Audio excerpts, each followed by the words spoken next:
Starring Entertainment.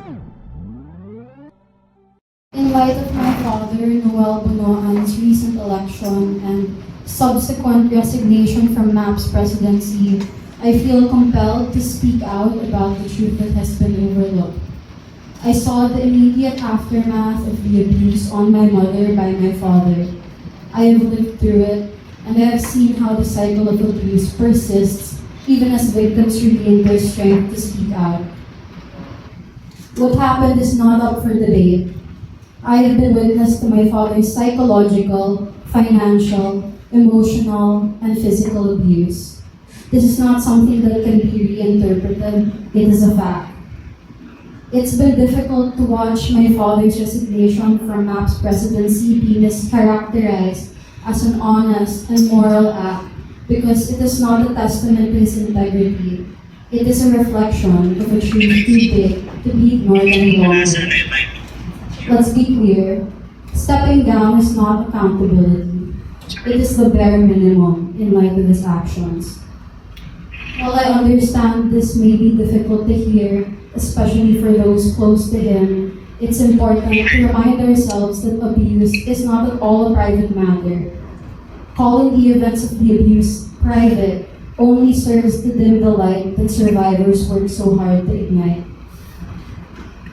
In the years since the abuse, my mother and I have faced not only the pain of what happened, but also the disbelief and dismissal of others.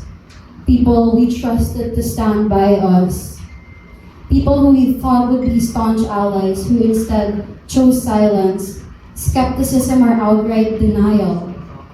Many with daughters of their own, yet they failed to extend the same compassion and understanding they would demand for their own children. Now is the time I'd like to remind those same people that my mother is someone's daughter too. She's a person deserving of dignity, protection, and belief. And every time someone turns their back on a survivor, they reinforce the systems that allow abuse to flourish. Silence and doubt don't just harm my mother, they harm every survivor who is watching and hoping for a world that takes their pain seriously. Our intentions from the very beginning were never to smear or to deliberately hurt my father, yet he has made it clear time and time again that he values harassing us, making our lives increasingly difficult over his child's well-being.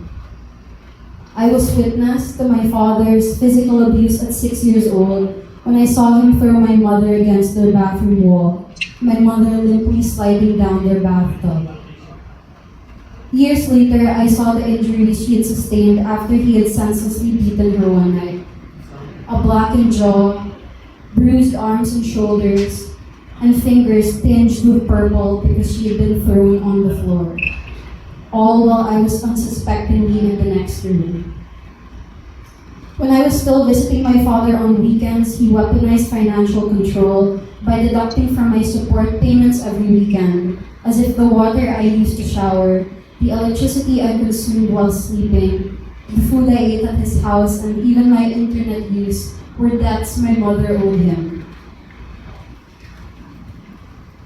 In the years since my parents' separation, my father has repeatedly attempted to use me as a weapon to hurt my mother, manipulating, degrading, and violating under the guise of fatherhood.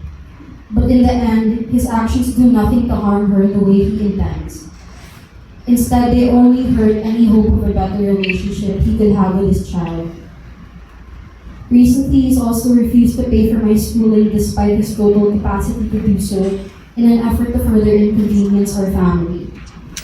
He is well aware that he could easily bulldoze us financially if he wanted to, and I believe he has exploited this fact. These are not isolated incidents. They are part of a calculated and ongoing pattern of abuse designed to exert control and diminish our agency. This is what abuse looks like. To MAP and KPMG, perpetrators of abuse don't lurk in the shadows. They exist in the mundane spaces of everyday life. They sit in office buildings, greet colleagues in hallways, attend meetings, sign papers, and run influential organizations. At best, they go unnoticed and unchallenged. At worst, they are celebrated and revered.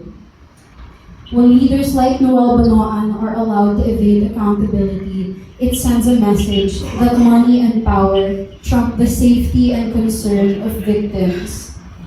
This is not just about one family's struggle, it's about the countless others who look to institutions such as yours to take a stand against abusive behavior. To those within MAP and KPMG who know the truth but have remained silent, now is the time to step forward. If you claim to stand for integrity, your actions must reflect that.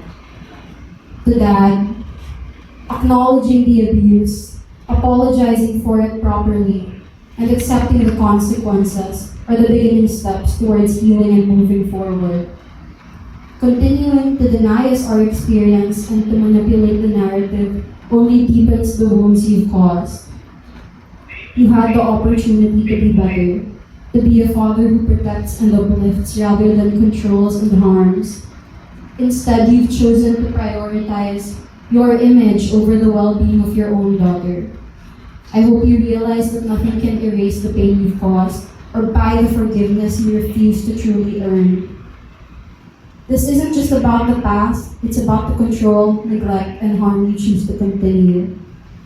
Despite all of this, I have never believed that you are beyond redemption, but you must understand that healing will only begin when accountability does. I am calling on you to take responsibility, not because it's convenient for you, but because it's the right thing to do. This is your chance to break the cycle you've perpetuated. Don't waste it. Lastly, before I end my statement, I would like to address all victim survivors affected by VALC, intimate partner violence, and domestic abuse. Never forget that your pain is real. It is not your fault. I will admit it is a scary thing to stand up for yourself in a world full of skeptics and enablers, but remember that the world is also full of survivors and true champions. The truth does not become any less true just because some refuse to accept it.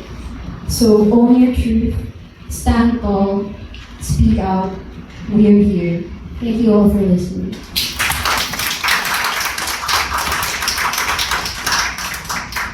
Thank you for that heartfelt testimonial, Martina.